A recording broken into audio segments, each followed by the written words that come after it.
Welcome to Lucretius Today. This is a podcast dedicated to the poet Lucretius, who wrote On the Nature of Things, the only complete presentation of Epicurean philosophy left to us from the ancient world. Each week we'll walk you through the Epicurean texts and we'll discuss how Epicurean philosophy can apply to you today. If you find the Epicurean worldview attractive, we invite you to join us in the study of Epicurus at EpicureanFriends.com, where you'll find a discussion thread for each of our podcast episodes and many other topics. We're now in the middle of a series of podcasts intended to provide a general overview of Epicurean philosophy based on the organizational structure employed by Norman DeWitt in his book, Epicurus and His Philosophy. Now let's join the discussion. Welcome to episode 153 of Lucretius Today. We're continuing to discuss the background and overall thrust of Epicurean philosophy using Norman DeWitt's book, Epicurus and His Philosophy, as our guide. And we're currently about to finish chapter 6, which is entitled The New Education. From the beginning of this series, we've been talking about how the school came about. And where we are now in chapter 6 is discussing the issue of once you set up the school, what are you going to do to actually systematize and then transmit the philosophy?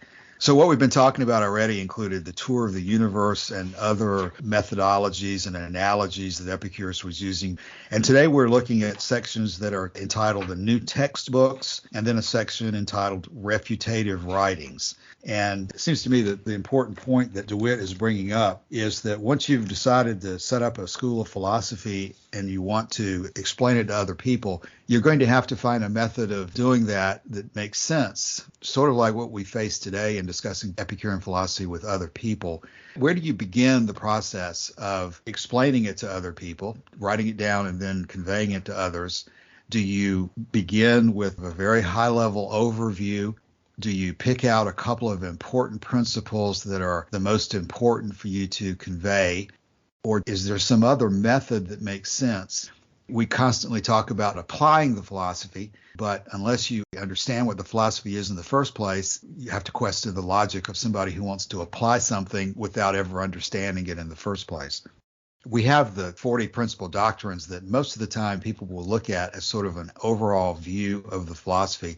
But there were also apparently 12 fundamentals of physics. And in addition to that, the letters of Epicurus, the Herodotus and Menorchius and Pythocles, and of course the larger 37 volumes on nature and so forth that were eventually produced. But you have a mix of sources and materials that the Epicurean school was working on. And there's some issues about that DeWitt highlights for us. And in relation to that, there's also an interesting argument that survives from the ancient world about how the Epicureans had criticized Socrates for the method that he had pursued with what has come down to us to be known as the Socratic method of question and answer. The Epicureans were very direct in criticizing Socrates on a variety of grounds. Probably the most prominent was that he never was very clear about what it was he was teaching. Rather than just come right out and make his point at the very beginning or make his point sometimes even by the end, he would just ask questions that he would sometimes seem to agree with the answers and sometimes not. He would try to lead people through the analysis without being very clear about what his own analysis was. So with that as background, the first section is moving from the use of the epitome, which is sort of a summary of the principles of the philosophy, and moving into a discussion of the textbook method that the Epicureans were presenting. DeWitt classifies those as dogmatic textbooks, refutative textbooks, and memorial textbooks. Yeah, epitomes that represent basically just a small fraction of everything that was written by the Epicurean school in the ancient world, most of which simply does not survive. So what we have left is probably, maybe we talked about this last week, I can't remember, is probably slightly biased in the way that we've managed to receive it. It might give a false impression of the makeup of most of their writings. And I think DeWitt goes in here and explains several different methods they used in the books that they were writing, each of which was designed to accomplish a certain goal or to instill a certain style of education, and that no one book would answer the purpose of all three. I think in the letter to Pythocles, he starts out by relaying something that Pythocles himself had said, which is that, I have all your books. I've got your 37 books on nature. I've got your other writings on the phenomena of the sky. But what I really need from you is to compress it down into something that I can read and easily remember, because I can't always remember the 37 books on nature. Just like I can't always remember everything that Lucretius has to say. Cassius, you managed to surprise me with our conversation on wonder and what Lucretius has to say about looking up at the stars. There's so much there that it's easy to forget what all is there if you don't spend a whole lot of time reading it. And so the purpose of the epitome is to condense this broad group, this massive pile of things that you need to study, to condense them down into a size that is more convenient. The danger in that is the one that Philodemus outlines in, I think, a surviving fragment, where he says that the problem with the Epicureans of his day is that they just settle for the outlines and they don't go on and read the books. They think that the outlines themselves are sufficient. So one thing we have to consider, because we don't have those other books, is how can we take the outlines that do survive and fill in the blanks in a way that allows us to maybe alleviate the concerns of Philodemus there. Lucretius is one way to do that. The writings of Philodemus himself are another way to do that. The inscription in Oenwanda is a way to do that. But it's a question, Cassius, of how do we make the best possible use of what little survives, frankly. I think that's a very important direction you're going in there, Joshua, because obviously it's great that we have the epitomes and they're irreplaceable for what they're intended to be. But the implication of what we're saying here is obviously the epitomes themselves don't stand alone, and they have limitations on how they're usable, and you can easily get the wrong impression. For example, how many people they find there's a book called The Epicurus Reader that basically presents pretty easily accessible form the principal doctrines of the Vatican sayings and so forth. But it's when you read the 40 doctrines on their own, all of them almost, they're very difficult to put in context if you're not familiar with the philosophy. And I think a lot of people will end up going to those 40 doctrines and they'll read these expecting something that's extremely profound and clear to them. And it is profound, but it's probably not very clear to them if they don't have the overall understanding of the direction that it's going. They serve as a reminder of the important points, much like the Tetrapharmacon, that there are even more distilled versions of things that are in the principal doctrines. But if you don't at the same time have additional material to refer to or people to talk to, actually might even be more important, you can very easily, I think, come away with the wrong impression of the subtleties of the philosophy. They tell you the important topics that you need to be sure to understand and study, but they don't give you by any means all the depth of the detail that you need to put them in your own personal context and make use of them. Like DeWitt says in the next paragraph, he says, quote, "Nevertheless, the epitomes are in no true sense to be regarded as primers to be mastered and laid aside. They are rather syllabuses to be kept at hand and used in conjunction with the big epitome." Of course, we don't have the 37 books. You mentioned other things people could look to. Probably Lucretius's poem is, I guess that's what I say at the beginning of almost every episode, the only surviving full-length presentation of Epicurean philosophy left to us from the ancient world. The real benefit of Lucretius is that even though it seems to us to be heavily weighted with physics, it does contain ethics and epistemology as well. And by looking to that original presentation, you can see how they fit things together and bounce back and forth from one topic to another. So that is one reason I think Lucretius is uniquely valuable to us, that it does knit together the principles that sort of stand alone and disjointedly in the 40 doctrines. Yeah, Lucretius is certainly a huge advantage because it would be difficult to overstate the degree to which we would probably have a very skewed sense of Epicurean philosophy if we didn't have Lucretius. I don't mean to say that Lucretius isn't consistent, but there's so many things that are in Lucretius that are not in surviving texts because the texts that they were in simply have not survived. So there's a huge advantage there. One of the things I'm not sure that DeWitt will go into explain here is the peculiar problems that you have when you're dealing with papyrus scrolls, which were the books of the ancient world. In the computer age, we've become familiar with ideas like serial access memory and random access memory. With random access memory, you can go anywhere in the whatever it is, hard drive or whatever, and pull out exactly what you want.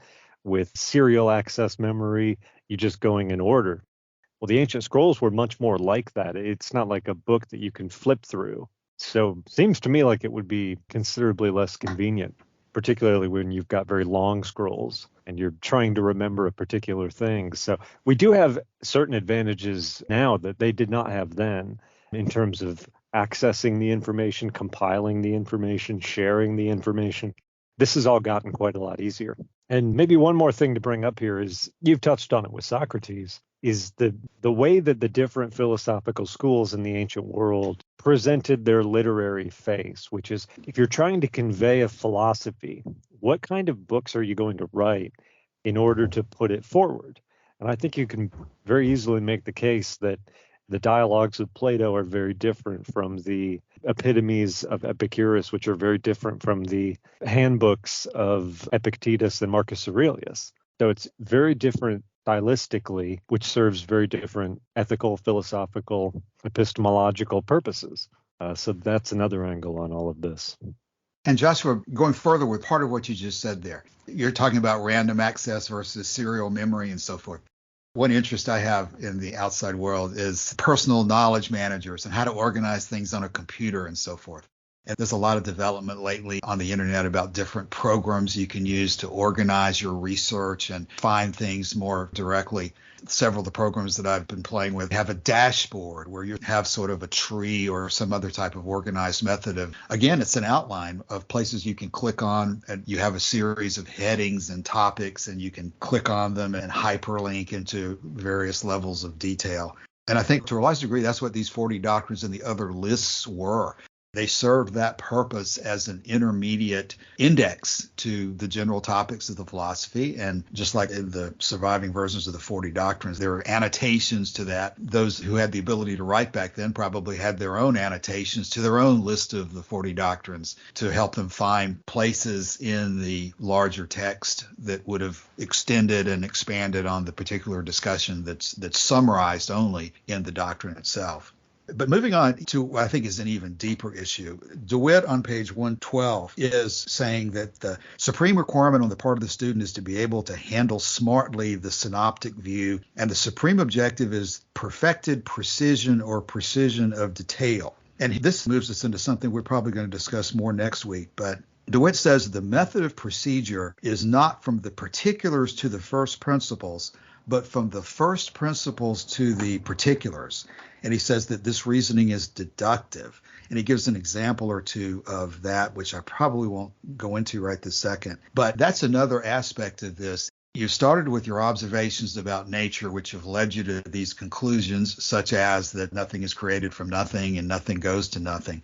And I think Martin has discussed this in the past. Once you've validated these conclusions by observation, you end up treating these conclusions as axioms, and they themselves become the foundation of your application. You have these higher level conclusions, these axioms, from which themselves you can reason to conclusions that are important to your application. You're not constantly expecting your observations to change what it is you've observed yesterday. It can change, and in those situations where the observations are changing, then you know that there's something going on that you have to get a better grip on. But an observation that the sun generally rises in the east and sets in the west is something that doesn't change over time. And you end up, again, reaching higher level conclusions, such as nothing comes from nothing. And from those, you wield them like building blocks to produce the applications of the philosophy. So that to a significant degree, you don't have to remember every observation that led you to conclude that nothing comes from nothing. You've reached that conclusion that nothing comes from nothing, and you've got an axiom that can be applied. And from that, DeWitt concludes that, quote, it's customary to classify Epicurus as an empiricist because of his reliance on the sensations, but to do so is to misunderstand the function of the canon and to ignore the manifest procedures of his reasoning. And that one of his epitomes was devoted to those 12 elementary principles of physics. And since the procedure was to begin with these and to commit them to memory, it follows that the method was deductive. These principles became the major premises, and the ideas arrived at by deduction from these were called epinoia, which by etymology means inferential or accessory notions. What we've got then in the 40 doctrines, these epitomes, are largely these conclusions rather than the details that led to those conclusions. Yeah, and I think that one thing that sets Epicurus apart in this regard is he gives you the conclusions that he's arrived at, but he doesn't give you particular applications that you're supposed to make in your own life, like whether or not you should eat white bread or brown bread today. He doesn't get down into that kind of level. He's giving you the conclusions, which if you take the time to try and understand, hopefully you can begin to work out for yourself how these things are going to apply to your own life. But he's not writing the kind of books or letters, generally speaking, where he's going to tell you what to do when you wake up in the morning, what you should eat for breakfast. He's not going into that level of detail. There are other philosophers from the ancient world who do go into that kind of detail. But Epicurus isn't doing that. He's giving you the axioms. He's giving you the conclusions that he's drawing. He's giving you some of the chain of reasoning that he gets from certain axioms to certain conclusions and so forth. But it seems to me that a large amount of the work is left for the reader. It's left for the student who's taking in this information, trying to handle it smartly, as DeWitt phrases it here, taking in this information and finding out how to apply it. He's telling you that health of the mind and health of the body are, in fact, the natural goals of life, rather than following the will of the gods or rather than following ideal forms. He's telling you that health of the mind and health of the body are the goals, but he's not telling you what to eat for breakfast. He's not telling you what kind of supplements you might want to take to increase your brain functioning. He's telling you the goal, which is the really important thing, because if you don't have the goal down, you're never going to reach the right objective. But the actual application of the science in a particular time, the things that are available to you in your particular environment to do or not to do, those are going to be constantly changing. And so the foundation and the goal are the critical thing, because you just simply can't predict every circumstance that every person is going to be in. The heavy lifting is done in identifying the goal, not in telling you, again, what to eat for breakfast. Yes. Now, this also does, again, it's a kind of artifact of what survived. I talked a little bit about the books that have been lost, but there's a whole quantity of instruction that was lost simply because it was never written down. Pythocles is not the only person who ever consulted Epicurus with a question. We can be reasonably sure of that. There were people asking him stuff all the time, stuff that just never made it into writing to be circulated and then to survive for us to read. So a big part of the project here is to assimilate as much of this information as possible and then be able to extrapolate beyond what we have in a way that is consistent with what we have, but that can tell us relevant things that we hope to learn, is my sense of it anyway. When you say the things that we need to learn, I think I've mentioned this before. We had a professor joining us in our discussion of the A Few Days in Athens book several months ago. And one point he raised that I remember was that it was always his impression that the Epicureans thought they had things figured out. They had that attitude that they weren't just necessarily waking up every morning expecting to totally revise everything they thought previously. They thought that they had a pretty firm grip on things that were important. And that would be the point. They did have a firm grip on things that were important in terms of what the goal was, but they weren't trying to tell you in your situation how to best get to that goal yourself. There's certainly some guidelines that were available and that they did use, but the real work in applying the philosophy is the individual who, once he's identified the goal, can assess his own circumstances and decide how best to get there. That would lead us into the next section of DeWitt's discussion about the new textbooks. And so once you've got this framework of having developed a general philosophy of life and you think that you've got the major points down, you've got this question of exactly what type of writings are you going to use to communicate that to other people. DeWitt says he can classify those into three different types: the dogmatic, the refutative, and the memorial. And he describes that the dogmatic writings were a series of textbooks on the canon, the physics, and the ethics, and that this was the 37 books on physics that Epicurus himself was writing to sort of set out the firm outlines of the philosophy. There was another set of writings, though, that had a different goal, the refutative writings, which were composed of refuting the teachings of all rival schools, especially the Platonists. And an example of that was Epicurus's work entitled Against the Philosophers in Mytilene. And then there was also, as a third category, the memorial writings, which consisted of eulogies of deceased members of the school, and that would serve another purpose of helping integrate the people who were involved in the philosophy as part of a team, or integrated them into a community of people who not only were reading ideas and playing with words, but who had a direct, affectionate tie to the other individuals who were part of the school. Yeah, in fact, later on in this chapter, DeWitt makes the intriguing claim that this was a form of immortality that the Epicurean school was offering to its members. It was memorializing them and celebrating their memory on things like the 20th. Yeah, there's this issue of the pleasure that would come from thinking that obviously you're not going to be around to experience pleasure from what happens after you're dead, but there's, I think, several instances where it's mentioned that you gain pleasure yourself from knowing that the benefits of your work will assist those who are your friends. And that's not something that's mystical or, again, something you would experience after you die. It's something you would feel now if you know that your work is going to continue on after you're gone. There's going to be a certain kind of person, and we've talked about this a little bit, but when they hear words like dogmatic and insulating yourself from the writings of other philosophers and inoculating yourself against certain viewpoints, there's going to be a certain kind of person, and I would almost include myself in that number, who's going to find that to be, if not just intellectually constricting, then almost, censorious to a degree that is slightly chilling. Do you see the point?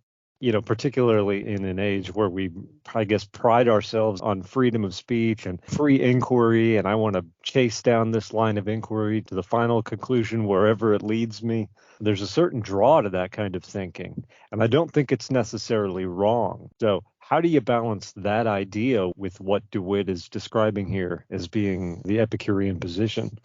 I think this is a fascinating subject that's one of the most important ones out there. And we talked about it in several contexts, that Francis Wright seems to have a position that I would say is a little bit different than Epicurus is on this.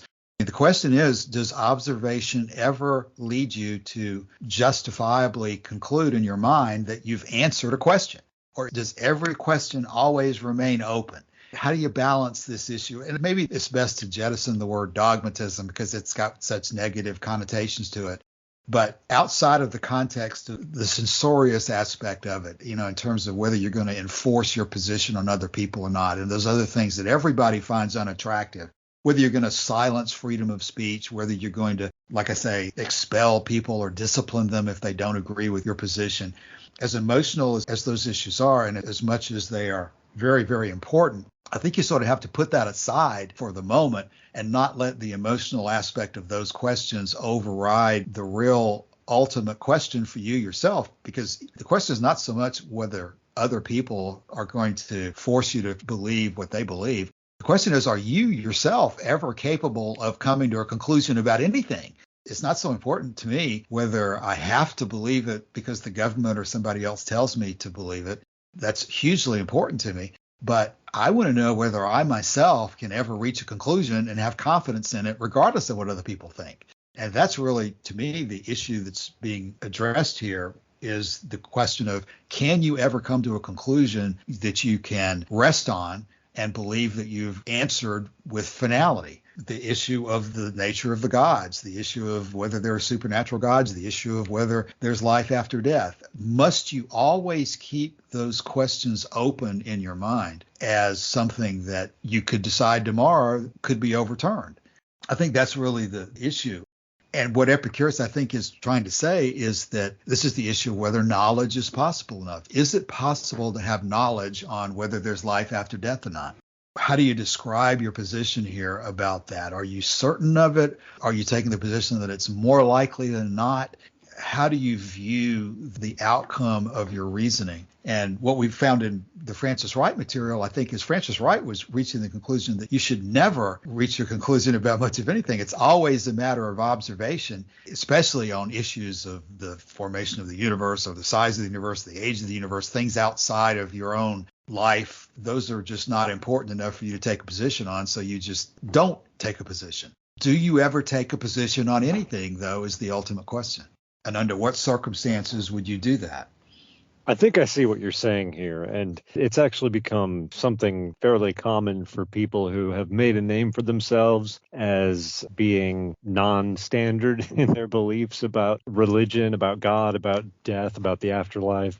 Because you have so many stories, so many claims about deathbed conversions that are shamelessly confected after the fact. The Lady Hope story in the case of Charles Darwin. She started claiming about 20 years after the fact that she was with Darwin when he died and he converted on his deathbed and went on public speaking tours describing this kind of thing, shamelessly lying about it. We know that in her case because Darwin's family was with him when he died and she wasn't. This story did not even begin to be in circulation until well afterward. But it has gotten to the point where people who are in this space will have to say, as they get close to dying, they'll have to say that any account of a deathbed conversion, I'm telling you now that that story is false. I know that it will be reported. I want you to know that it's false. So I see what you're saying from that point of view. There's a quote by C.S. Lewis, and I don't have it perfectly, but he says something like, a person who wants to maintain a position of unbelief, particularly in Christianity, of course, can never be too careful about their reading. The point he's trying to make there is that any reasonably wide or deep reading will obviously only ever lead you in the direction of Christianity. And if you want to remain an unbeliever, you have to also remain ignorant, is the implication of what he's saying, right? Saying with a smirk, of course. Is there a chance of, I guess, playing right into his hands when he says that, right? Of giving the appearance of someone who's just burying their head in the sand and, oh, la, I don't want to hear about this God issue. I've already made up my mind. I don't need to think about it anymore. That would be, to me, the danger. Because I can get to the point of, I can tentatively conclude that there's no interfering gods, that there's no life after death. I mean, I am as settled in my belief that there is no life after death as I think it's really possible for a human being to be, given our limited knowledge. But I can imagine a circumstance or something that might change my mind. I think that the chance of that is approximately zero, for the record. But I could see it happening. And in fact, in people like Karl Popper, it did happen toward the end of their life. For whatever reason, they did a 180 on this issue. So I guess it's that question. How do you balance reaching conclusions and being reasonably sure about them with not becoming rigid and sort of willfully ignorant? That would be the way to put it. This is a kind of a good general question. We might be able to draw Martin or Calasini into this discussion to answer what Joshua has just raised. How did you phrase the question, Joshua?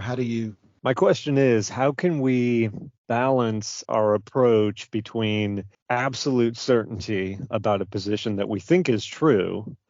You know, I think it's true that there's no life after death. I don't think it's possible for me to be certain that there's no life after death, but I think it's true that there's no life after death. How can I balance whatever degree of certainty I reach on that position with also not coming across as just being willfully ignorant? And particularly phrases like, you can inoculate yourself against this Platonist position. That's the kind of phrases that I'm talking about.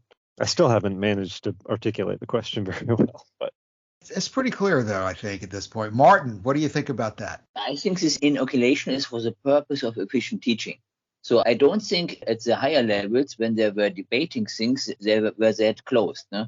And that rigid. So the rigidness is really at the level of teaching, so that you present it in a way that they can understand it. And once they understand it, then later on, they are then more ready to also look at other views and then be exposed to them. Because if you do this too early, people will just get confused. Martin, is there a way that you think in your own mind, how do you describe those things that you are sure about versus those things you're not sure about? You just used the words exposing yourself to other views and so forth. How do you describe to yourself when you've reached the point that it's really not necessary to expose yourself to additional views? When do you reach the point that you're comfortable thinking that you've resolved a particular question?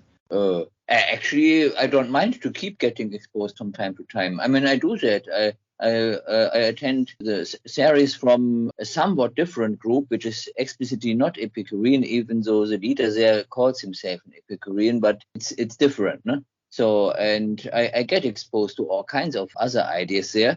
And it helps in some way to get clearer. I mean, once you have reached your own position with sufficient certainty, then exposure to other ideas helps you to understand it better. No?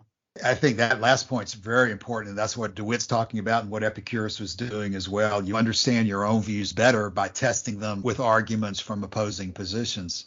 Is it the one conclusion that's safe to reach that no conclusions are possible? That seems to be sort of the modern consensus, the skeptical view of what we're talking about, is that there's one thing we can all be certain about, and that is we can't be certain of anything. Well, we can be certain about death, that death will happen. But as far as if there's a kind of life after death, that is a very different question compared to day-to-day things that come up in your life. Joshua, going back to the way I described that a moment ago, isn't it sort of the modern consensus that the one thing we're certain about is that certainty is impossible? Yeah, that would be a frequent way of putting it. Is that correct? Yeah, I think it's correct, but that view is essentially missing the point, because we don't need certainty. Something like have confidence in high probability is enough. No? In most cases, we can't even expect more. And when we go to fundamental questions, this is even more. You've used a word there, Martin, confidence. What is confidence? I can tell you what Cicero has to say about it. He says, "Hereupon Velleius began, in the confident manner I need not say that is customary with Epicureans, afraid of nothing so much as lest he should appear to have doubts about anything." Goes on to say, one would have supposed he had just come down from the assembly of the gods in the intermundane spaces of Epicurus. But, I was not always an Epicurean. I wasn't born an Epicurean. I was actually born Catholic, and I could have stopped at that point and said, okay, I'm as sure as I need to be that the claims of Catholicism are true, and just wipe my hands of the matter and call it that. I didn't do that. I kept going and went through a few other intellectual phases. I mentioned probably American Transcendentalism before, Buddhism and other Eastern interests. Epicureanism for me has the right kind of basis in a material world, something that's very important to me because I think it does accord with all of what I think are the known facts. But I always have to realize that I could be wrong, right? And to me, it varies tremendously based on the topic you're talking about. If you're talking about some very difficult issue of physics or astronomy or any number of a million different topics where you really know the possibility of error is strong, and the areas that are not so important to you, that it's not going to necessarily affect your happiness if you end up being wrong about the composition of the atmosphere on Mars later on when you get more information. But on those issues of sort of life or death that affect you immediately and that you have to make decisions on day to day, you need to be more confident, if you can possibly be. The whole test of there not being a supernatural realm and a supernatural God is the observation issue of nothing coming from nothing and nothing going to nothing, or at least that's a major part of the Epicurean test of how you arrive at atomism and all of your other conclusions. Certainly, if you start seeing magically appearing and disappearing objects in your own immediate life, then you're going to have to evaluate what's exactly going on. But you have no reason to expect that's going to happen, and you have a level of confidence that it's not going to happen just based on all of your experiences in the past. But ultimately, that question of what do your past experiences allow you to conclude is a very interesting issue. Is in fact anything possible? Almost like what we're discussing in terms of the only thing certain is that you can't be certain of anything. To take a very broad position of anything is possible is a very sweeping evaluation that probably is not the direction Epicurus is going in. He's saying that once you can make sufficient observations on certain topics, you can be confident in presuming that anything is not possible in that area of examination. Or not everything is as probable. You can almost evaluate a system on the basis of what bad answers they're willing to accept. But one thing I would point to in that case would be trying to demonstrate that there is an afterlife on the basis of what are called near-death experiences. I was clinically dead for 7 minutes and went to heaven and saw the angels and saw my family and all that stuff. There's books like that published fairly frequently, bestsellers, because this is the kind of thing that people find compelling. But when you really look into this line of what they call evidence, what you find is that the definition of death that they're using is it's kind of like that famous Mark Twain quote. He says, the reports of my demise were greatly exaggerated, because death, what we know of death is that death is brain death. When your brain dies, you're dead. You don't come back. No one has ever come back from brain death. Clinical death, meaning when your heart stops and they can't get it restarted in a certain amount of time, is not death because your brain is still oxygenated. So when you're relying on bad evidence like that, evidence that relies for its effect on spongy definitions about words that are otherwise very clear, you can evaluate a system to the extent that it relies on bad information like that. And, the Epicurean system, I think, comes out very well on that kind of an analysis.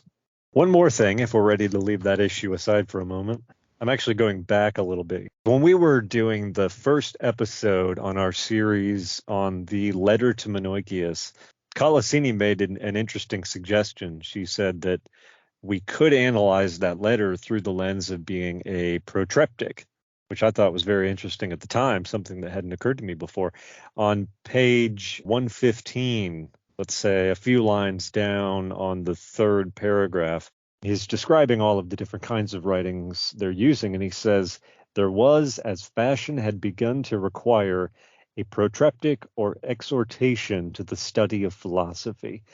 There's that element in the letter to Menoikeus. You shouldn't put off studying philosophy when you're young, and you should continue to study it as you grow old. It should be something you study throughout your life. Trying to convince people that philosophy is a worthwhile project to begin with is another element in this series of books that we're describing that we haven't really talked about today. And that was the point that Colosini had made, which I thought was a good one. And so when you say protreptic, go ahead and define that again. He defines it here as an exhortation to the study of philosophy. And what do we mean by that? The point that the Colosini had made, and I should let her speak in her own words here, but in that episode on our series on the letter to Menoikeus, was we were trying to figure out what was the context in which this letter was written. Does he know Menoikeus? How familiar is he with Menoikeus? Because he greets Menoikeus in a very different way to the way in which he greets Pythocles. It's clear from the text that Pythocles is very familiar to him. It's not clear the extent to which Menoikeus is familiar to Epicurus. Colosini had made the suggestion in that episode that the letter to Menoikeus operated as a protreptic, or an exhortation to the study of philosophy. In other words, you're trying to find people who maybe don't think that philosophy in itself is a worthwhile pursuit, and getting them to start thinking along those lines.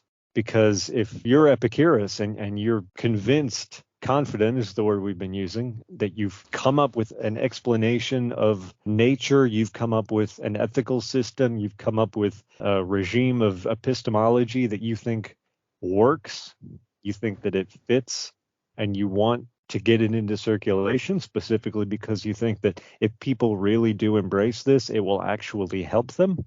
A protreptic is a kind of writing that convinces people to give it a go. Motivation. Also, I wanted to add that this was something that was used by the schools of philosophy to bring students to them. And so it was just a common way. Because you're competing in a saturated market for interested people who are going to engage. You're trying to generate engagement. There's a social media phrase. Yeah, you're motivating people to find the energy or find the enthusiasm to do something that they don't necessarily already understand that they need to do. Yeah, because it's people like that. To me, we've been talking about vulnerability to other ideas. The people who are most vulnerable to bad ideas are the people who have not spent much time thinking about ideas. And that to me is what philosophy is at its core, is spending time thinking about ideas, competing ideas. And if you don't have skin in that game, you are prone to fall prey to any person and any claim that comes along. Okay, let's just say a few things about memorial writing, then we'll close up for the day and we'll have the chapter completed. Joshua's already brought up the issue that to some extent you get a semblance of immortality by having yourself memorialized after you're gone, and that was one effect of the memorial writings. And the whole issue of the 20th celebration is wrapped up into this, and I believe there's the Vatican saying about reverence for the wise man is of great benefit to those who do the reverencing. The point being that there are multiple aspects of the issue of memorializing people. You not only provide certainly satisfaction or enjoyment to the person who thinks he's going to be memorialized, but you provide an example of proper living, an example of good ideas. It's just another method of showing the reality of what it is you're talking about. If you can memorialize a person, such as, for example, the life of Atticus that we have from, I think, Cornelius Nepos is the writer of that. You've got in his life story an example of someone who is applying his philosophy, and you're seeing the benefit of it. And that's a practical way of, again, bringing down to reality the benefit that you get from philosophy, that it's not just something that's abstract. Plus, it's a good opportunity to have a party if you celebrate somebody's birthday or memorialize them like that. There does seem to be a contrast here between these memorial writings, this tendency, the celebration of birthdays and all of that, with what we know about later, say, Roman era Epicurean funeral arrangements, things that you read on headstones from that period, where you can identify the Epicureans by all having the same, more or less the same phrase or abbreviation of the same phrase written on their headstone. And you're going to go ahead and tell us what that was, right? Yeah, in Latin, it's non fui, non sum, non curo, which means I was not, I was, I am not, I do not care.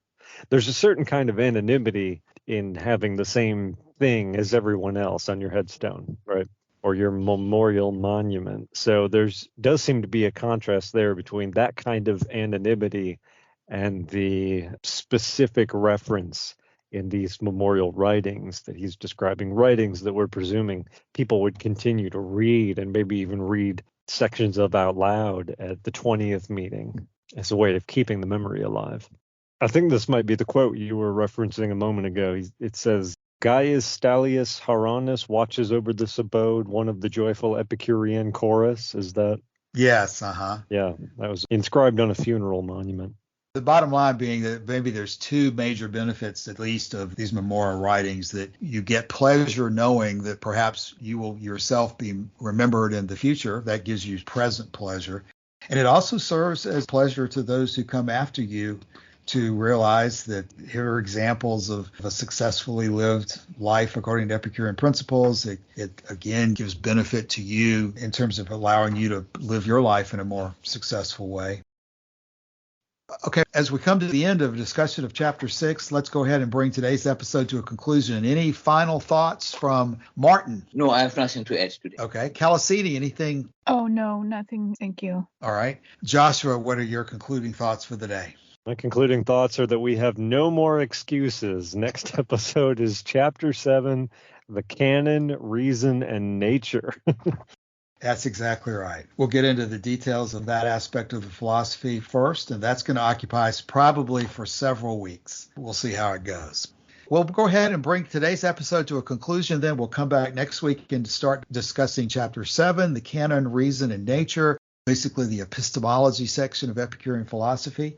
And we will talk to you then. In the meantime, if you have any comments or questions about this or other episodes, please visit us at epicureanfriends.com. Thanks, and we'll see you next week.